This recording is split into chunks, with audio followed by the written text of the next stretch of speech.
Hello दोस्तों, welcome back my YouTube channel. एक बार फिर आप सभी लोगों का स्वागत है आपके अपने इस यूट्यूब चैनल पे। हम इस सीरीज का आज चौथा लेक्चर देखने वाले हैं। हमने अब तक 3 लेक्चर कंप्लीट कर लिए हैं, जिसमें हमने पढ़ा था कि प्लाज्मा होता है एंड रुद्राणु होता है हमारे ब्लड के भाग। उसमें प्लाज्मा के बारे में हमने कम्प्लीटली पढ़ लिया था। हमारा जो रुद्राणु होता है उसमें हमने आरबीसी, डब्ल्यूबीसी एंड प्लेटलेट्स के बारे में बेसिकली पढ़ लिया था। हम अब इसको डीपली समझने वाले हैं, जो आरबीसी, डब्ल्यूबीसी एंड प्लेटलेट्स होता है इसके बारे में। तो सबसे पहले हमारा आता है आरबीसी, जिसका टेक्निकल नाम एरिथ्रोसाइट होता है। फुल फॉर्म इसकी होती है रेड ब्लड कार्पल। इसका आकार गोल होता है, आपको स्क्रीन पर दिख रहा होगा, इसका आकार गोल होता है।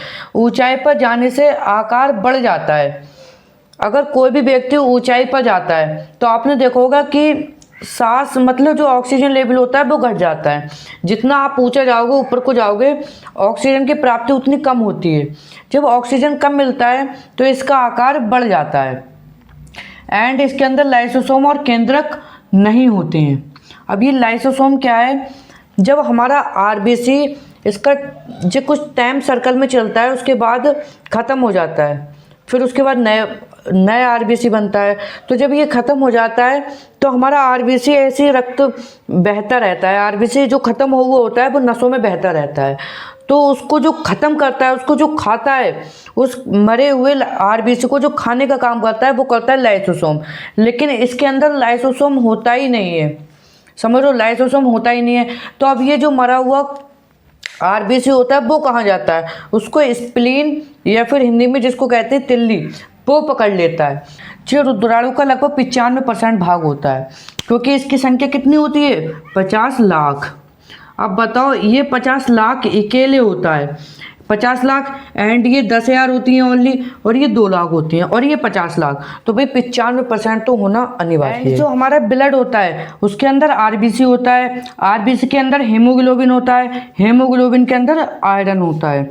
अब ये समझना ध्यान से, जो हमारे ब्लड के अंदर आरबीसी होता है ये तो समझ में आ रहा है, फिर उसके अंदर हीमोग्लोबिन होता है। अब जो हमारा हीमोग्लोबिन होता है वो खून को लाल करने का भी कार्य करता है, जिसके कारण हमारा ये रेड ब्लड कार्पल जो होता है वो लाल होता है, क्योंकि एचबी उसको लाल करने का कार्य करता है। अब एचबी क्या होता है? हमारा जो हम ऑक्सीजन लेते हैं उसको हमारे सभी शरीर के ऊतकों तक पहुंचाता है और उनसे कार्बन डाइऑक्साइड लेके आता है बाहर को। इसके अंदर होता है आयरन। जिसका ब्लड कम होगा उसके अंदर आरबीसी कम होगा, और जिसके अंदर आरबीसी कम होगा उसके अंदर हीमोग्लोबिन कम होगा, जिसके अंदर हीमोग्लोबिन कम होगा उसके अंदर भाई आयरन कम होगा। जाहिर सी बात है। तो डॉक्टर क्या करते हैं? आयरन की गोली दे देते हैं। जब आयरन की गोली देते हैं तो आयरन बढ़ता है, तो फिर एचबी भी बढ़ता है। जब एचबी बढ़ता है तो आरबीसी बढ़ता है, और जब आरबीसी बढ़ता है तो हमारा ब्लड बढ़ जाता है। फिर हम देख लेते हैं वाइट ब्लड कार्पल, ल्यूकोसाइट। इसका आकार की अगर हम बात करें तो वो अनिश्चित होता है, मतलब अनिश्चित, कोई निश्चित नहीं है, अनिश्चित होता है। एंड इसके अंदर केंद्रक होता है। जिसके अंदर केंद्रक होगा उससे हम डीएनए की जांच कर सकते हैं। जिस प्रकार से हमारे इसमें केंद्रक नहीं था, आरबीसी में केंद्रक नहीं था, तो हम इससे डीएनए की जांच कर सकते हैं? नहीं कर सकते, क्योंकि इसके अंदर केंद्रक नहीं है, और इसके अंदर केंद्रक है। अगर कोई आपको आरबीसी दे दे निकाल के और कहे हमें इसका डीएनए बताओ, तो आप उसका डीएनए बता पाओगे? नहीं बता पाओगे, क्योंकि आरबीसी के अंदर हमारा केंद्रक नहीं होता है। और उसी की जगह अगर हमें वाइट ब्लड सेल्स दे दे कि इससे हमें डीएनए बताओ, तो आप उसके डीएनए की जांच कर सकते हो, क्योंकि उसके अंदर केंद्रक होता है। ये हमें रोगों से बचाता है। 1 2 3 4 5 6, इन 6 से मिलके बनता है हमारा वाइट ब्लड सेल्स। अगर कोई भी कीटाणु हमें काटता है, कोई भी इन्फेक्शन हमारे शरीर में प्रवेश करता है, तो सबसे पहले हमारे शरीर में पता चलता है एंटीबॉडी को।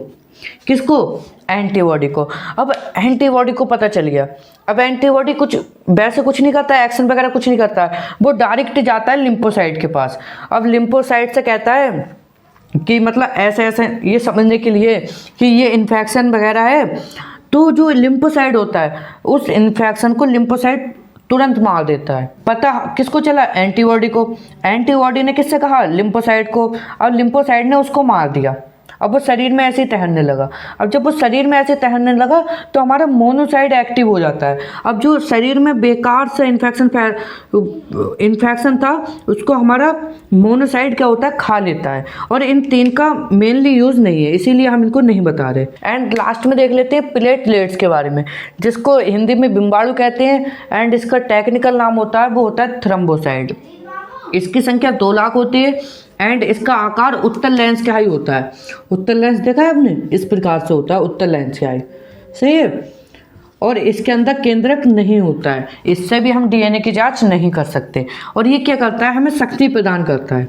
अगर किसी की प्लेटलेट्स 2 लाख से नीचे आ जाती हैं, लगभग डॉक्टर जो लैब में होते हैं वो 1.5 लाख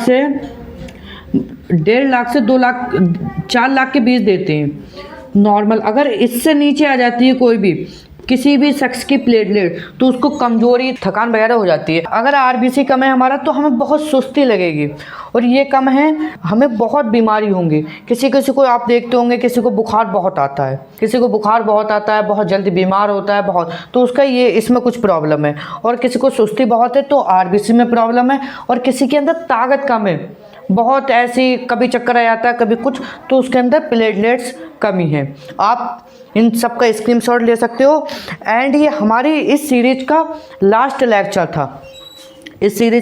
लेक्चर था। हमारा ये ब्लड जो था वो कंप्लीट हो गया है। अगर ब्लड क्लोटिंग के बारे में और अगर अगले पढ़ना है तो हमारे इस यूट्यूब चैनल को लाइक शेयर एंड सब्सक्राइब करो, और कमेंट में एक बार ज़रूर बता देना कि हमें पढ़ना है। बाकी मिलते हैं अपने और नई प्लेलिस्ट के साथ।